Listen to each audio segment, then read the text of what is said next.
Career अवहेला पर सुंदरगढ़ जिला मुख्य चिकित्सा अधिकारी पंकज पटेल को निलंबित कले 5टी सचिव सचिव VK पांड्यान आज सुंदरगढ़ जिला गस्त करते। यह अवसर से जिला मुख्य चिकित्सालय और राउरकेला सरकारी चिकित्सालय परिदर्शन करते। मातृ शिशु विभाग परिदर्शन करने सहित रोगी आलोचना करते। औषध वितरण केन्द्र और चिकित्सालय इंडोर बुली देखिते। इस समय जड़े महिला डाक्तखाना होता विभिन्न अवहेला संपर्क में सचिव को जणाइले। एने सुंदरगढ़ उपजिलापाल को तदंत निर्देश देइछंती 5टी सचिव। यह अवसर जिलापाल निखिल पवन कल्याण एवं SP सौम्या मिश्र प्रमुख उपस्थित थिले।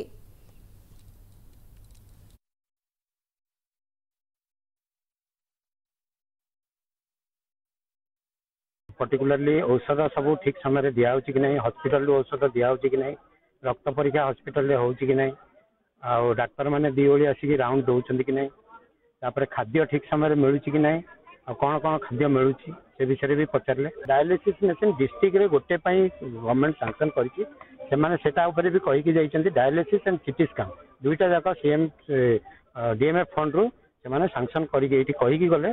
जेहेतु डेवलपमेंट कमिशनर आम DMF डायरेक्ट चार्ज अच्छा से कहीकि जाइए जिते शीघ्र हम ये दुईटार संगे संगे आरंभ पॉजिटिव नहीं कार्यानुष्ठान